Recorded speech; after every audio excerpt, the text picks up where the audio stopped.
UFC 317 International Fight Week takes place this weekend, and I'm going to be predicting every single fight on the card. Starting off with the early prelims, starting off with Christopher Ewert versus Jackson McVey.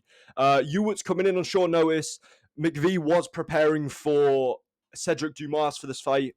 Dumas probably got arrested knowing his, past experiences with the law and run-ins with law enforcement. Second only to John Jones because he recently got arrested as well. What am I even talking about? I think Jackson McVey will win this fight. I think he's going to get it done inside round number 1 via ground and pound. Good way to start the card with an early round 1 TKO.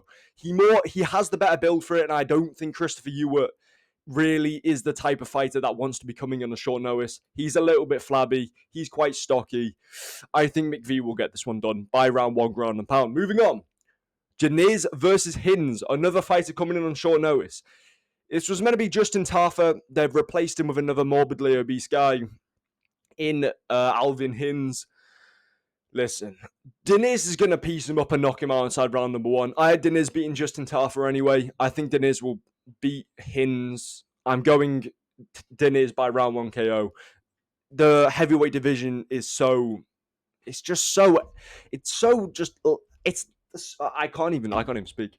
That's how poor the heavyweight division is in terms of quality. I can't even speak. I've lost my ability to get my words out. I think Diniz will knock him outside round number 1. Very clearly better than Hines. Moving on. Niko Price versus Jacobe Smith.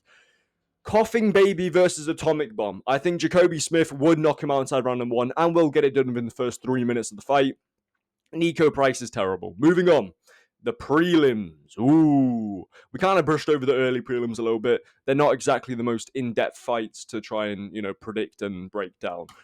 Starting off with the first prelim on the card, though. Terence McKinney versus Viacheslav Borshchev. Borshchev's kind of proven that he isn't good enough to really deal with anyone other than bottom-of-the-barrel lightweight fighters. He's got some wins in the UFC, but, what was his last outing? I swear he got beaten by decision, didn't he? His last outing was against Tom Nolan at UFC 312. He got clearly beaten over the course of 3 rounds. Beat James Lontop, but at the same time, who doesn't beat James Lontop? He's fucking muffin top, bro. Lost to Chase Hooper.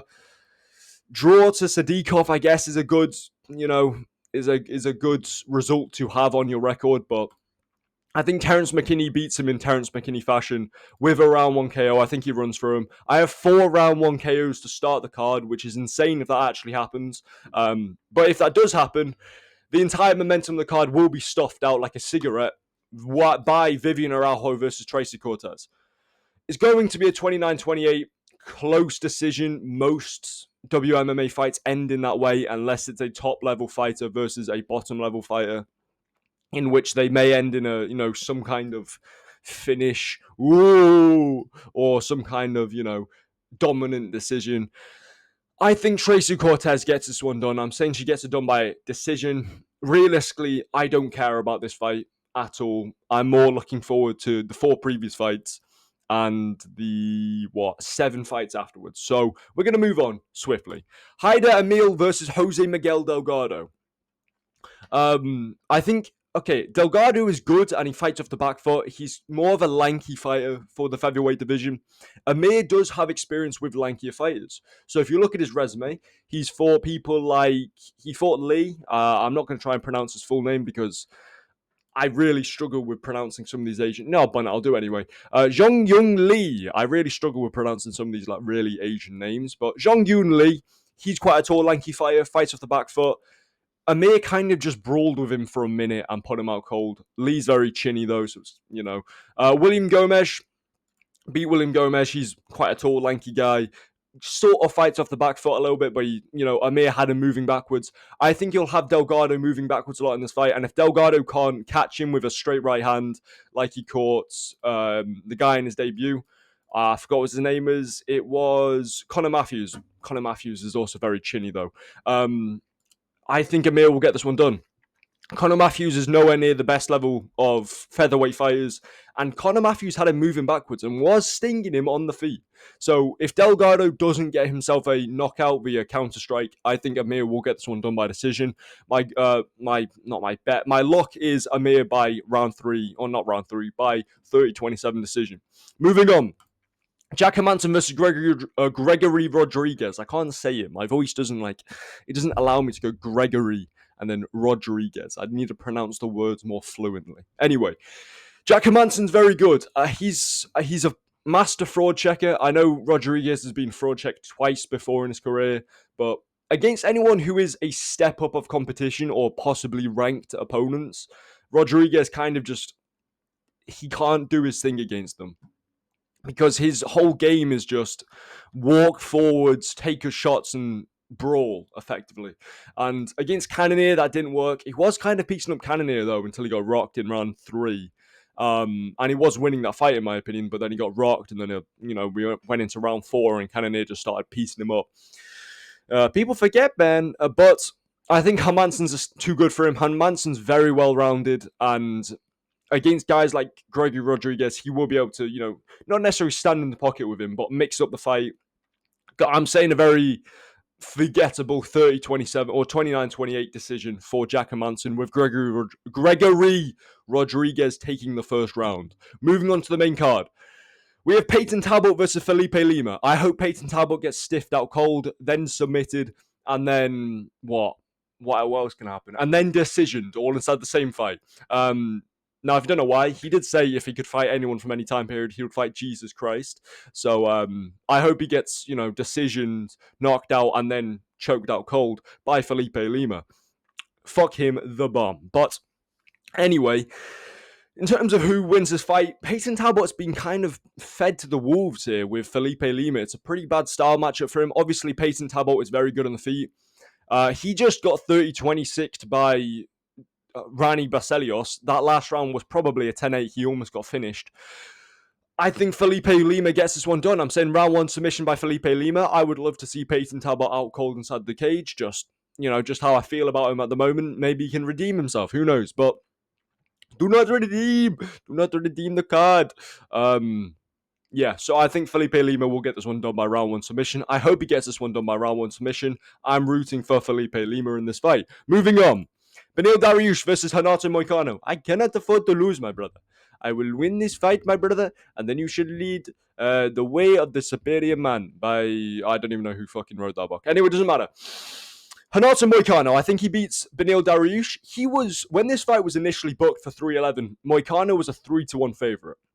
Moicano then gets submitted by Makhachev, the best lightweight to ever walk the face of the earth, on 1 day's notice. And then suddenly it's a pick'em fight. I'm sorry? You know what I mean? Sorry? I know Moicano's balding, but come on, guys. Come on. Don't be... There is serious money on Jhonata Moicano for this fight, and I will be putting the house on Jhonata Moicano. Yeah, so I hope Jhonata Moicano wins. I think he wins. I think this fight goes the distance. I think Moicano wins by decision. He has superior grappling in my eyes and superior damage output from grappling positions. Obviously, Beneil Dariush does have that very fun knockout over... completely forgot who he is. I'm sorry. The one where he gets rocked, he's wobbling, and then he catches him, and then rocks the other guy, and he finishes the fight. Who was it against? It was close. The car close. So I think it was anyway. Don't quote me on that. Anyway, I think Jhonata Moicano has better damage output from top position. I think he'll get himself mounted at least 1 point during this fight and absolutely cave Beneil Dariush's face in. Maybe a little bit less graphic, but you get what I'm trying to say. Moving on, Brandon Royval versus Joshua Van. I love my boy Joshua Van. I'm not picking against Joshua Van. I don't even care what anyone else says. I don't care how good Brandon Royval is. I'm not picking against Joshua Van. From a technical standpoint, I think Joshua Van will be able to survive in the pocket. Not survive in the pocket. I think he's going to thrive in the pocket against Brandon Royval. Royval's obviously taller and lankier and has longer arms, and he probably will want to keep this fight a little bit more of a range and try and stop Joshua Van from getting in the pocket with him. Joshua Van did struggle against Charles Johnson. Was it Charles Johnson? Is that the guy? I really need to memorize some names and put them into my notes for these fight breakdowns because I keep forgetting the names. He's a lanky guy. Yeah, Charles Johnson. So Charles Johnson's more of a lanky guy. And Joshua Van did struggle against him. However, I think he's learned his lesson. I think he's going to sit in the pocket with Brandon Royval, mixing the body shots with the head shots, and I think he's going to win this one by decision or late round 3 TKO. Moving on, Alejandro Pantoja versus Kai Kara-France. The winner of this fight will be fighting Joshua Van. I'm telling you this right now. Kai Kara-France is good. He's got good striking, probably the best knockout artist in the division at the moment. That being said, Pantoja's got a chin straight out of, I don't even know. This man's got a gift from God with his chin. And I feel like Pantoja, I mean, he ate a pretty much flush flying knee from Kai Asakura in round 1 of their fight and just continued chaining the takedown like nothing happened. So, and plus Kai Kara-France's striking and knockout ability gets pretty much taken away from him when he's against a guy who has a takedown threat. So I think Alejandro Pantoja will take him down, and I think he will submit him round number 2, if not round number 1. I'm going Alejandro Pantoja by round 2 submission. Moving on, Ilia Abtoro versus Charles do Bronx Olivera. I made a breakdown for this video, for this fight in a video, separate video yesterday. I recommend you watch that video. But Charles Olivera gets dropped in every single fight that he has. Ilia Topuria is just different gravy, insane power. If it translates to lightweight, I'm thinking round 1 KO. However, I think Ilia Topuria will want to get the feel of the fight. He kind of moves like a pendulum where, rocking from side to side, getting a feel of his opponent's movement. And I think he'll knock him out inside round number 2 after, kind of got the feel of Charles Olivera. And plus, Charles Olivera said that he's not trying to finish him. He's trying to win. I think that kind of plays into the hands of Ilia Topuria, and it gives him things to work with because he knows Oliveira's not going to be jumping on submissions. You know what I mean? He's not going to be jumping on a guillotine. Topuria, he's not going to be trying to take him down and submit him straight away. He's going to be looking for control. I think that kind of plays into the hands of Ilia Topuria, and I think Ilia Topuria will knock him outside round number 2 with an overhand right. So that is it for this video. Let me know what you think of my predictions in the comments below, and I'll see you in the next video. Goodbye.